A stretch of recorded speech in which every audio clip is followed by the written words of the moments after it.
So America's entering a very dark period following the death of Charlie Kirk. And I want to just take our time to talk about it. Welcome to New Possibilities. I speak truth to power without fear. So as you all know, Tyler Robinson has been arrested and charged with the aggravated murder of Charlie Kirk. Tyler Robinson is a 22-year-old white man from Utah who comes from a conservative Mormon family. His parents are both Republicans, and despite the fact that his parents are Republicans, he was registered as unaffiliated. Also, according to the news reports that I've read, he has never voted in an election. But people are suggesting that he is a right-winger, a part of a rival faction in the right-wing movement in this country. But then on the other hand, you have other people saying that he was Antifa or affiliated with Antifa and all that, and a left-wing person. So there are conflicting reports. One of the things that has been reported is that, he had shell casings that had anti-fascist messages on them. And also there are reports of him having a discussion with family members talking about how he disagreed with Charlie Kirk. Some of the reports basically said that he described Charlie Kirk as hateful. But right now they haven't really released, as far as I know, the full details of his disagreement with Charlie Kirk's positions on issues. So he has been arrested again and charged with aggravated murder.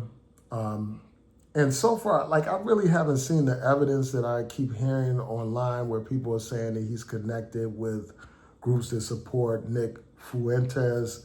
I haven't seen any of such evidence in the media. So I won't speculate on that at this particular point. But in response to this situation, the right is going after the left, and they are blaming the left for what happened. They are essentially blaming minorities for what happened as well. Minorities and LGBTQ plus community individuals.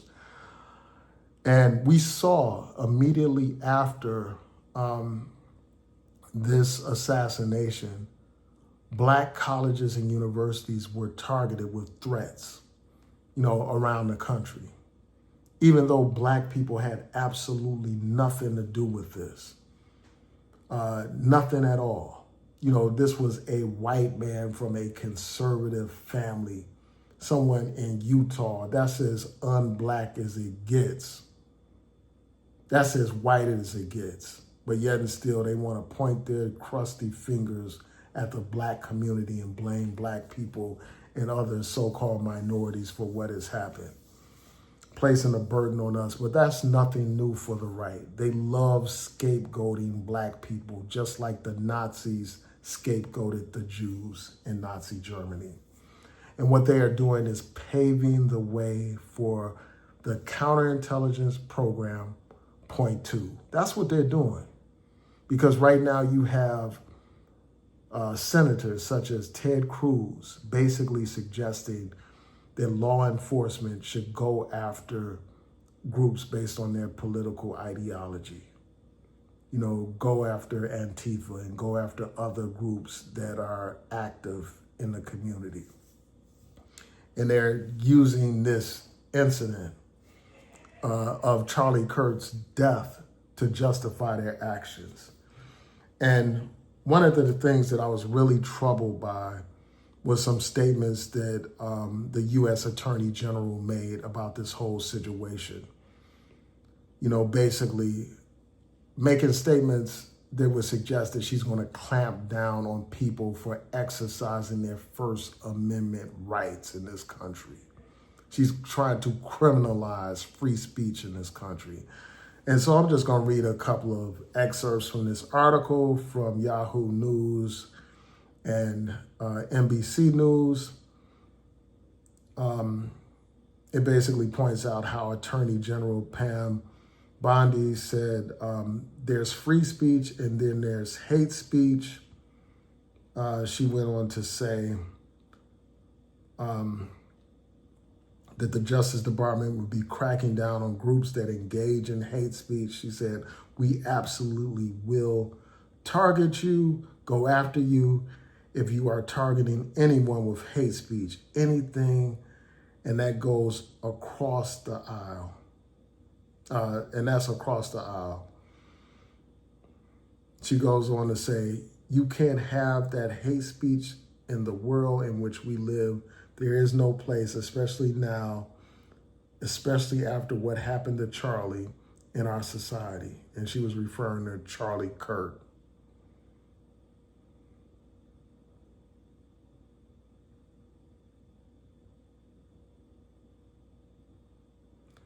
And she went on to say, we believe in the First Amendment. But she pointed out how people have said horrible things about Kurt in the past days since his murder, and they should be held accountable for saying those things.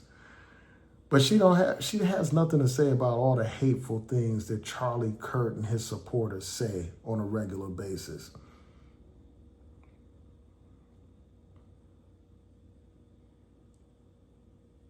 She went on to say this, it's free speech, but you shouldn't be employed anywhere if you're going to say that. And employers have an obligation to get rid of people.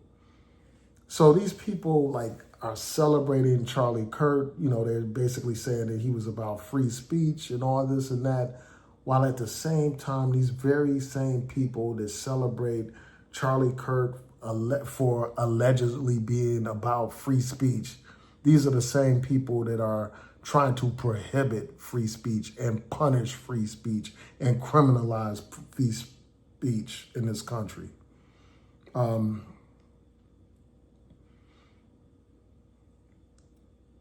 she went on to talk about the horrible things that, that people are saying online.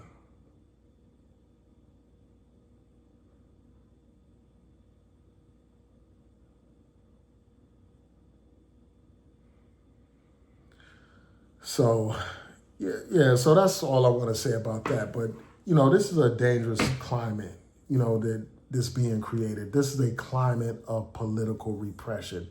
Even though this man came from a conservative white family in Utah, a family of Mormons, they want to blame all of this on the left, and they want to blame it on minorities. Again, shortly after, Charlie Kirk was assassinated, you had black colleges and universities facing threats, even though black people had absolutely nothing to do with what happened. And that tells you if those threats are in fact connected with these Charlie Kirk supporters, that tells you everything that you need to know about Charlie Kirk and his supporters. When I look at what they're trying to do, I think back to the counterintelligence program, how they labeled activists as hate groups. They labeled activists like the Black Panther Party as hate groups. They labeled the Nation of Islam as a hate group. They even went after traditional civil rights organizations. They were led by quote unquote responsible Negroes. They went after Martin Luther King. They went after, Student Nonviolent Coordinating Committee and others, labeling them as hate groups and stuff like that, targeting them for political repression. Many black leaders were assassinated during that time period and incarcerated on trumped up charges. And some of our revolutionaries are still locked away in jail simply for their political beliefs. And we're headed toward those times now. Because I was listening to Ted Cruz basically talking about using RICO, the RICO laws, to go after political activists. That sounds like the counterintelligence program to me. And this is odd because right now there's no definitive proof at all that Tyler Robinson was connected with any left-wing groups, with Antifa or any group. But yet and still they are using this to do what they have always wanted to do, and that's to criminalize the left, to punish the left, to arrest the left. That's what they're trying to do. And it's sad, that Charlie Kirk's own widow has basically used this as a call to action for these right-wing nuts. These are some very dangerous times. Our leaders and our organizations may potentially face repression, may potentially face arrests if these right-wing fanatics have their way. And I'm very concerned that you may have some people that actually retaliate against black people, even though black people, again, didn't have anything to do with this. They may retaliate against the left, go after our leaders, assassinate our leaders. And we have to be prepared to protect our leaders. And, I think that at this particular time, all leaders of black organizations need to heighten their security, so that they can ensure that they are safe from these haters, these people that want to lash out and scapegoat black people for what has absolutely nothing to do with black people. And this is nothing new. This is what oppressors do. They want to scapegoat black people and other minorities, just as the Nazis scapegoated the Jews. So it's time for people to wake up. Again, I'm just going to emphasize, the law enforcement has not established a clear motive at this particular point. There was talk about how Tyler Robinson expressed his views, his disagreements with what Charlie Kirk stands for, but we don't know the full substance of those conversations because that hasn't been released. And I wonder why it hasn't been released. Why hasn't that been exposed? Why hasn't it been fully explained and released to the public rather? Why not? And one of the things that I really find odd about this whole situation is that this may be a distraction, designed to stop people from talking about Epstein, because we know that one of the things that that Charlie Kirk had talked about, according to some reports, was he was demanding that those Epstein files be released. And it just is too convenient for this man to happen to be assassinated shortly after making such demands. And then I saw a post that Candace Owens put up, and I think it was on X or something, where she talked about how there were powerful interests that were against Charlie Kirk. And from what I understand, she wasn't suggesting like powerful left-wing interests were against him. It seemed like she was implying that this was within the conservative movement. So this whole situation raises a lot of questions, and I will continue to follow it. I've seen videos where people are speculating that perhaps this was done, as a part of a conflict within the right-wing movement. But so far, I haven't seen any concrete evidence of that. Some people are suggesting that the accused was a supporter of Nick Fuentes, and his rival faction to the Turning Point organization. But so far, I have not seen any definitive proof of that. If you have that proof, please cite your sources in the comments to this video. So with that being said, again, these are some dangerous times, and we need to be prepared for these times. We need to support our organizations at this particular time.